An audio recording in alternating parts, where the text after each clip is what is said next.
Hey everyone, it's Joe from Gadgetry Tech, and in today's video I'm going to talk about the new Cloud 3 wireless from HyperX. Now, the Cloud 3 wireless is available in the new all black, which I absolutely love, and you can still get it in this gorgeous red. Now, I bought both of these in the past. This is the wired version for $100, so I wanted to get the wireless version in black. I also purchased this one. This was not sent to me for review. That way you can see the two color differences. You can get this in red, of course, so it's really just up to you, and that does not affect the price. Now, speaking of price, this part gets interesting because the Cloud 3 is $100, the wired version. The wireless version of the Cloud 3 is $160, but they still did not add Bluetooth. So it's going to be an interesting comparison if it's worth the extra $60 at least over this. Now, the other thing that makes this interesting, the Cloud Alpha exists. This is $200. I bought this too mainly for this review. And that's why the film is still on it. But I wanted to play on these for a while to compare, because even though this retails for $200, it's constantly on sale for $150 to $155. So it's actually less than the Cloud 3 at launch, or at least comparably priced. So I will do a fair comparison. I'm going to talk about how this compares to the Alpha later, because it's important if you're considering the HyperX line. Now, as far as what you get in the box, obviously you have this box here, and I am covering the sleeve. It comes with like a little carrying pouch, which is kind of nice. It has a really understated HyperX logo on it, and I'm covering the cable here. Comes with a very short USB-C to C cable. I'm not a huge fan of how short this is because you can't charge it and use it at the same time with this cable. So luckily USB-C is pretty standard now, so most people should have a longer cord. I just wish it was longer in the box because most other companies in this price range give you that. Looking at the new Corsair HS80 Max that I reviewed recently. You get the wireless adapter, of course, but what's cool is it comes with a USB-A to C adapter. I like the C adapter because this works on either port on PlayStation, and because it's C, you can use this on Mac, you can use this on a laptop. A lot of stuff is going to USB-C now, so it's nice that that's like the native connection, but if you don't have that option, you can just use the USB-A port.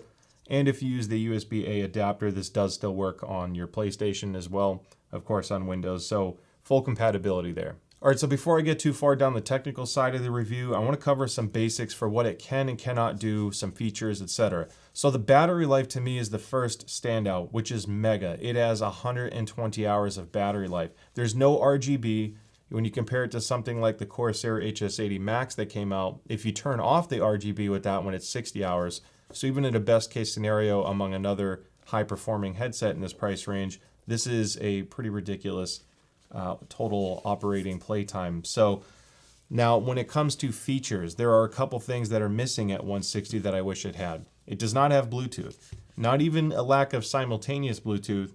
There is no Bluetooth whatsoever. There's also still no onboard EQ. You have to use the Ingenuity software from HyperX if you're going to customize it. This may not be the end of the world for this headset. So if you're watching this and you're thinking about tuning out, hang out at least for the frequency response side where I start talking about sound, because I can tell you it might be worth sticking around to consider. Another omission that I wish it had was the game to chat mix. So basically you have a USB transmitter, it's going to send sound to the headset, and that's basically it. Like I said, you can do EQ through Windows, but it's not going to give you any benefit or function on the console side. Now, this comes with a DTS license, which some people actually like more than Dolby Atmos. It's a personal preference thing, and you don't have to use any of those. You can use this as a stereo headset. I typically go between stereo and Atmos. I really have never come across a situation where I've preferred to use DTS over that. I don't want to knock HyperX for using DTS because I think it has its place, and it's good to see it continually supported on the gaming side. But again, it's just a matter of preference. So even though it's a DTS headset, you're not stuck with DTS. If you're concerned with that and you want to use Dolby Atmos on Windows, you can still do that. You can use Windows Sonic, or you can use none of it and just run it in stereo. Now, on the note of spatial audio, it does still support Sony's Tempest 3D audio engine because the PlayStation's handling that. Pretty much every single headset does that. I'm just saying that in the video because I get asked this a lot, but you can use 3D audio on PlayStation. Unfortunately for Xbox players out there, there's still no aux input, so we are stuck with some other headsets that are only licensed for Xbox, or you can buy the Cloud 3 wired version and use the 3.5mm connection and not the USB sound card. If you really like this headset, that's the only way to get it to work on Xbox. Now, as far as the design goes and layout, I like a lot about this. It's so sleek, especially if you get the all black version. I mean, it looks really, really premium. And they made some upgrades. So the headband, just like the Cloud 3 wired, is padded heavily, and it goes edge to edge all the way around. They also have an upgraded buckle. So HyperX has actually been one of the most durable headsets, period, for years. Like one of the best built headsets from a durability standpoint. And one of the common breakpoints of a headset is the buckle, or where the fork or yoke attaches to the ear cup. That's where all the pressure goes when you start putting it on your head or twisting it and things like that. So HyperX has always had a really good headband system and yoke, and they upgraded it further because now this is a single piece seamless buckle. So it can't even crack because it's one piece. Technically, I guess everything can break, but this is even more durable than before, and it was always great. Now, the one downside to that is you don't get full rotation. You do have a little bit of movement. You can see the way this is shaped. I have a little bit of wiggle here. So it's not the end of the world, but don't expect to be able to lay this around your neck. As far as the telescoping yoke goes, so this moves in and out fairly far. So if you have a large head, this actually gets pretty big. You can see even on the largest setting, I have a gap that goes all the way around my head. I think you could see that. Let's see if I can get the angle right. And that's even with a hat on right now, which is puffed up a little bit. The only thing that's weird about this yoke system is it's very easy to adjust. Easier than prior headsets from HyperX. I don't know why this, maybe it's just my unit, but it is a little bit looser, and I've had to adjust it a couple times just from wear. So you may have to reposition it once in a while. Braided nylon cord for the audio, going from left to right driver. Going on to the bottom of the ear cups. You have a mute button, a power button, and a USB-C charge port. Very straightforward. Now, you press and hold to turn this on. There's no Bluetooth pairing or anything like that, so that's basically it. What is cool, though, is you can press the power button once while it's on, and it'll tell you your battery life. So I'm going to hold this up to the mic so you can hear it. 100% battery. 100% battery. Funny enough, the Cloud 3 has a female voice, and the Cloud Alpha has a male voice. You have a volume rocker on the right-hand side. This spins indefinitely. It's a rubberized volume rocker. It feels nice. It's not really clicky, a little bit mushy. But it doesn't have a lot of wiggle in it, so it feels pretty solid. This is a free spinning wheel, but it controls Windows volume when you're plugged into a computer, and when you're on PlayStation, this does work independently. So if you're finding that this does not get too loud, set your PlayStation volume on the controller, click the little speaker icon on the bottom with your controller, increase that volume, and then you can still adjust this separately if you like. So this gets very loud. Volume was not an issue. It gets louder than others like the Logitech G Pro X2 wireless, and it's comparable to some of the other ones such as Corsair, Turtle Beach, and the Razer Black Shark V2 Pro 2023 edition. So it gets loud. Now the microphone is detachable, so you can always go without it. There's no plug or anything like that. You just pop it off. This microphone's ridiculous. I'm going to do a mic test here shortly, but just if you can see on the close-up, it has a mesh filter built into it. They don't need a pop filter anymore. This is actually designed to eliminate or reduce plosives. So if you bring this a little bit closer to your mouth, it's not going to pop as easily as some other headsets. The mic boom is just long enough for me to still get in a good spot. They didn't make it longer, I think, because having it just to the side means that the air coming out of my mouth isn't going to pop it. Another thing that's nice is when this is on, let's see if it turned off already. The other thing, if you lose signal, this does turn off pretty quickly. So if you turn off your machine at night or your PlayStation and you forgot to turn this off, it'll turn off very fast. Now, if I tap the mute button, I don't know, I guess it won't do it while it's not connected to anything. There is a red LED inside the mic, so when you're muted, you actually hear a beep, a little tone in your ear cup, and then you'll hear it mute here. Maybe I'll try to show that later. So the other thing that they changed, the ear cups, they are deeper than the older Clouds. So some people had some issues with the old HyperX headsets because they get warm pretty quickly. They still do. It's not like that's changed. And with being all leatherette with this one, this can still get pretty warm too. However, they did make it deeper, and the baffle is still padded though. So even if your ear is still touched, you should still be pretty comfortable. It's noticeably more comfortable than the older Clouds, and I like the comfort of this more than the more expensive Alpha. Now, as far as dimensions go, it's a pretty tall ear cup. I think you can tell just by looking at it in my hand, it's got some height. It's at least 65 millimeters wide. It's about 66 according to where this curve is here. And then if I measure the width, we're looking at about 45 millimeters wide. Now, being leatherette, some people do change the pads with this. It's a pretty common swap on the older ones. This, like I said, though, is not as bad as it used to be, and they have memory foam, so it's honestly a lot more comfortable than the old Clouds. You can still do the Wicked Cushion Freeze pads.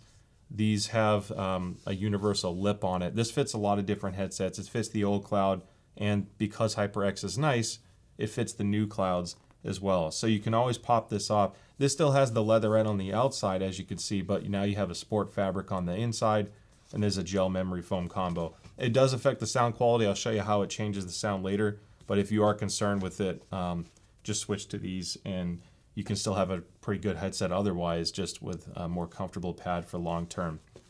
The other thing I want to point out, this is some cool things to look at, and this is usually, it shows when a company knows how to make a good audio product.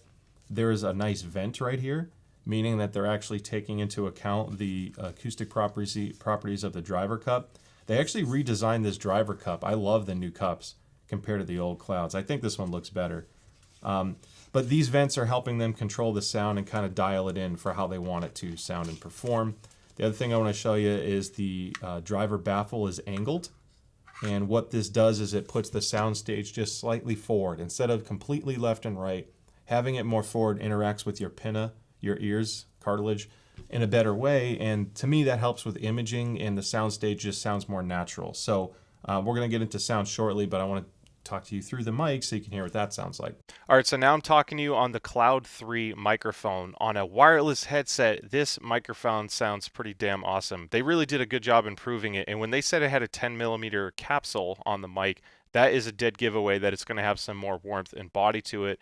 And then your next hurdle to get over is the wireless connection to your computer or console. Now, on the note of the mic and the wireless connection, while I have you, the wireless connection passes the toilet test with ease. I've kind of talked about this in the past with some other headsets. The wireless range on this is absolutely insane. I got over 60 feet in my house through 2 walls because I have this whole thing measured out now so I can be a little bit more scientific. So the range is great. The microphone sounds great, and just to sweeten the deal a little bit further, this has the best sounding side tone I have ever heard on a headset. I can't adjust the volume, I can't EQ it. In the Ingenuity software from HyperX, I can basically toggle it on and off, but it's crystal clear and there's warmth to it. There's no walkie-talkie effect whatsoever. It's just enough where it's not overpowering the game and it sounds natural. Zero delay, seriously knocked it out of the park. All right, now it's time to talk about sound quality, and honestly, things keep getting better from here. I already like the build quality and the comfort improvements, and as you heard, the microphone sounded nice as well. So I have the objective measurement side first that I like to do because it gets rid of the opinion and my own personal taste. I'm going to still talk about that, but these measurements help kind of validate either what you're hearing at home with your own headset, in case your headset is listed here. It helps you shop comparatively from one headset to another. It's not the whole picture, but the idea is to show you how this headset really sounds on like a measured level. And if looking at this is seriously impressive for any gaming headset, let alone a sub $200 closeback. They really had some restraint on tuning. The bass isn't over amplified. There's no insane peaks of treble that makes it hard to listen to.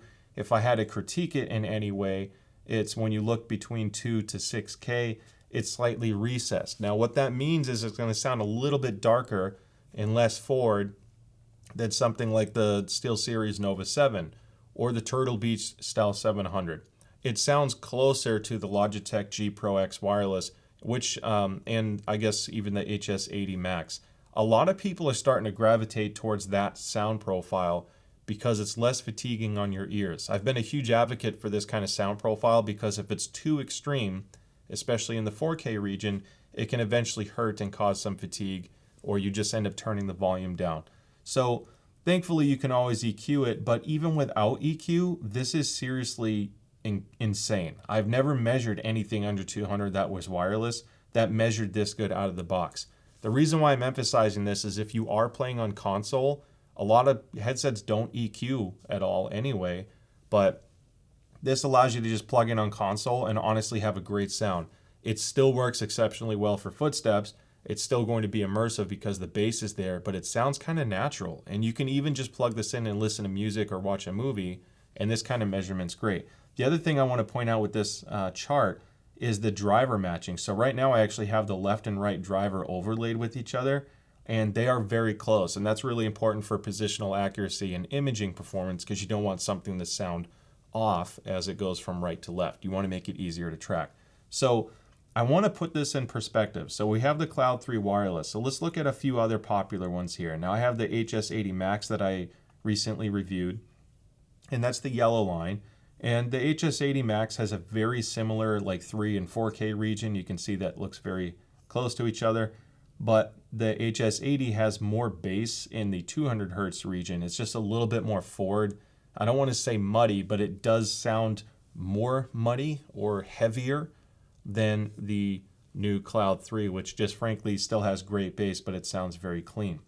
So let's look at another popular one in this price range, and we compare it to the SteelSeries Nova 7, which has more of a V shape. You can see the pink line has the elevated bass. It still has excellent tuning in the mid-range. I really like the Nova 7, and an even bigger dip in the 4 and 5K region, followed by a sharper spike. Some people have issues with the Nova 7 sound profile because this treble area can be a little bit forward. Now I'm going to get rid of a couple of these because this is going to get really busy to look at, but I want to show you a couple others real quick and then we'll move on. So we're going to look at the Stealth 700 Gen 2 Max, and you can see again an even bigger V shape. This has really strong bass. Fairly good mid-range, honestly. It works well for me in gaming, and there's a sharp spike around 8,000 hertz that can kind of hurt for a while. And then if you look at the new Razer Black Shark V2 Pro, the 2023 edition, let's recolor it again here. You can see that it has a strong bass region. It's very comparable to the Stealth. So let's get rid of the Stealth now to make it easier to read. There's a bigger dip in the mid-range and then more spikes in upper frequency detail, I guess. Some people are going to really like the V2 Pro because it has a very heavy bass and treble extension. So if that's what you're looking for and you don't care to EQ, you can always do that. Now, here is why I wanted to show measurements the most. Because if you look at the Cloud Alpha wireless, take a look at this chart. It measures pretty poor compared to the Cloud 3, which is cheaper. Now, the Cloud 3 is already more comfortable to me. It has a lower entry price point and it's tuned better. The microphone performance is similar. The Alpha's basically advantage, I guess, aside from just being called an Alpha, is it has a more exotic design in case you want that more aggressive looking fork. And it has a 300-hour battery life, which is pretty insane. So if you care about the battery life in that design, you can always EQ it. But I can tell you, it is painfully sharp in the treble region. I can't really game on this headset for a long period of time, especially at medium to higher volumes. It ends up hurting my ears. So for HyperX, I'm not doing this to knock other HyperX products, but it's to illustrate how good the new Cloud 3 wireless is because, like I said, I haven't had anything under 200 that sounds this good out of the box on a wireless headset. It's seriously tuned almost perfectly. Now, before I jump over to the subjective side and I talk about my gaming experience, I do want to show you one more thing on the measurement side, and that's what happens when you put a Wicked Cushion freeze pad on there. So it sounds almost the same. Now, the biggest difference comes from the 2,000 hertz to 5,000 hertz area. And as you can see here, there's just a slight lift at 2,000, which some people may like. Maybe just try it first. Otherwise, just reduce 2K by 2 decibels. That's all you need to do. And there's a slightly bigger dip from 4 to 6K. So if you are doing any kind of custom EQ for Wicked Cushions, drop 2K by 2 decibels, increase 4K by 4 or 5 decibels. The Ingenuity software can do this, although you don't need to. If you're using Atmos, you can tune that way. It's just kind of, I really only used Ingenuity to turn sine tone on, and then I haven't really touched it since then. But I just wanted to show you how it compares, because if you're playing on PlayStation, this is the sound profile you'd get with the Wicked Cushions pad. On that note, I will have Wicked Cushion links in the description if you decide to get that. I forgot to mention that earlier. Now, what all those measurements translate to is an amazing listening experience, to be honest. The bass is pretty deep and immersive when it needs to be, and it's also clean enough in FPS because it's not carrying so much into the mid-range that it sounds muddy or boomy. It's still easy to distinguish things. If anything, I would just add a few decibels to 4K, and it's pretty much perfect. So if you're listening to anything from rock to rap and EDM, this headset's going to perform pretty well on the music side, really without needing any EQ. Now on the gaming side, this sound profile freaking works for everything. It doesn't quite excel in one particular area just because it's a nice, safe, neutral tune. I played Apex, and Apex is a bass light game. It doesn't have heavy footstep sounds like Call of Duty does, for example. And it worked really well in Apex. I could turn it up, and because it's a little bit more laid back sounding, it never hurt my ears, and I still got a good enough sound stage for gaming. I actually played Valorant and the old Call of Duty, was it Cold War? Because that multiplayer is bass heavy and so is Valorant. And the bass on this gets pretty ridiculous. It's really strong and it never overpowered the footsteps. I like testing different FPS games because they react differently to different headsets. Naturally, I played Call of Duty. No issues there. My friend said the mic sounded great, so that was another bonus on Call of Duty. On Gran Turismo, when I do my racing games, this didn't sound as like intoxicating or lively as something like the Razer Black Shark V2 Pro does. So if you want an engine that sounds more lively and in your face, like it's screaming from all around you, almost like you're really in the car, I felt like the Black Shark V2 Pro, because it's more V-shape and more forward, it sounds more energetic, and in a racing game, it's pretty fun. Even though it doesn't sound quite as natural, it's really fun to listen to. This still sounded excellent. This was much closer to the Logitech G Pro X2 than anything else when it comes to like the racing sound signature. So overall, really solid, and regardless of what game you play, if the game's asking for immersion, it's going to deliver it, and if you need a nice, clean, fast presentation for gaming, it'll do that well. And just to emphasize this further, in case that didn't help paint the picture for FPS, this is excellent for FPS. The transmitter is very low latency, so I had no issues pinpointing where people are. I don't think it's as hyper-focused sounding as the SteelSeries Nova 7X or even the Stealth 700 Gen 2, but for the laid-back sound profile compared to like, the Corsair and the Logitech ones, I felt like this was the better performing one specifically for FPS. It did great, and the angle drivers pushing the soundstage forward made it really easy to engage my enemy. It seems like I could track them in real time without like really guessing where it was coming from, even in Apex, which is pretty impressive. So that about wraps up the review. Now, the Cloud 3 is interesting because it almost like immediately dethroned the Alpha, which was kind of a bummer because I was really hoping I was going to get more time with this. I'll probably still review it in more detail later, but retail price is lower. It sounds better. The microphone's about the same. Maybe it's slightly better on the new one, to be honest, especially because you don't need that foam sock anymore. Still gets great battery life. It stinks that it's missing game to chat. It stinks that it's missing onboard EQ or Bluetooth. So this is one of those things where it's an incredible headset if it's checking the boxes you're looking for. It really executes well, but for some people that are missing some of those features, it may be a no-go just from that. If this hits what you're looking for, I can't imagine being disappointed with this. The dongle connects like instantly as well. So if this is plugged in, within a second, it was instantly connected. The only other one that connected that fast to me before was the Corsair HS80. So I really like this. Honestly, I can see myself using this a lot more than I anticipated to, just because of the convenience of wireless, being lightweight, just over 300 grams, and a stellar battery life, a great mic. If I don't need to do anything else, I just want to play at night, it's solid. I really am happy with it. So hopefully you found this review helpful. Don't forget to like and subscribe because I'd love to see it in some future videos. I have a few different things I'm going to start doing with some gaming headsets soon, so stay tuned for that. Stay safe out there, and I'll see you next time.